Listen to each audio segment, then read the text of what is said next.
లో ఆయన ఒక ఏడాది ఫీజు 500 రూపాయలు కట్టాలంటే ఒక టర్మ్ ఫీజు ఇదే ఒక ఏడాది ఫీజు మాకు అప్పుడు ఇంటర్మీడియట్లో 550 రూపాయలు ఫస్ట్ ఇయర్, సెకండ్ ఇయర్ 350 రూపాయలు అనమాట. అది కట్టడానికే మనం నెల నెల జాగ్రత్తగా కూడబెట్టుకునేటటువంటి సిచ్యుయేషన్లో ఉన్నప్పుడు ఎట్లా గడుగుతాం? అది కూడా ఏం చేశారు, షాప్లో తీసుకుని అడ్వాన్స్, నాకే గుర్తు దగ్గరుండి వెళ్ళాను అనమాట షాప్కి ఆ రోజున నాతో పాటు. వెళ్తే షాప్లో ఇట్లా మా అబ్బాయి స్కూల్లో కాలేజీలో చేరాలండి, వాళ్ళు 550 రూపాయల ఫీజును పైన ఒక 200 రూపాయలు అడిగారు అనమాట బుక్స్కి కానీ వాటికి అనేసి. 750 రూపాయలు అడ్వాన్స్ తీసుకుంటే నెలకి 50 రూపాయలు చెప్పునే అంత కట్ చేసుకునేటట్టు అనమాట. అట్లాంటి రోజులు చూసినటువంటి వాళ్ళం. దాని తర్వాత నేను లా చేయాలనుకుంటే నాకు ఇంటర్మీడియట్ బేసిస్ మీదన రాష్ట్రంలో 31వ ర్యాంక్ వచ్చింది, ఇదే 9వ ర్యాంక్ వచ్చింది.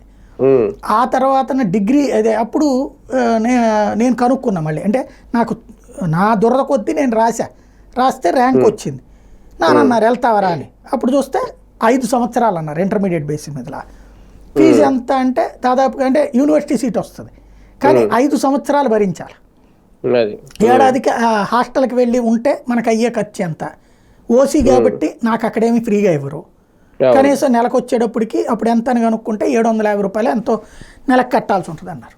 అంత పెట్టి ఎక్కడ కడతారు? అందుకని నేను వద్దనుకుని మళ్ళీ డిగ్రీ చేస్తూ నేను ట్యూషన్స్ చెప్పుకుంటూ నడిచాను. డిగ్రీ ఫైనల్ ఇయర్ అయ్యాక మళ్ళీ రాశాను లా ఎగ్జామ్స్. అప్పుడు స్టేట్లో 32 33 వచ్చింది ర్యాంకు అప్పుడు. కానీ అప్పటికి చూస్తే కాకపోతే అంతకుముందు ఏంటి నైట్ కాలేజీలు ఉండి లావి, నైట్ కాలేజీలో చదవాలంటే సాధ్యమయ్యే పని కాదు. ఇది నైట్ కాలేజీలో చదువుదాం అనుకున్నా, తీరా వస్తే నా దురదృష్టం కొద్దీ కరెక్ట్గా నేను డిగ్రీ పూర్తయిన టైంకి నైట్ కాలేజీలు తీసేసాను సుప్రీంకోర్టు ఆదేశాలు. దాంతో ఇక నేను లా ఆపేసా. తర్వాత మళ్ళీ నేను ఉద్యోగం చేస్తూ లా చేసుకున్నాను తప్పించి, అది కూడా ఒక 5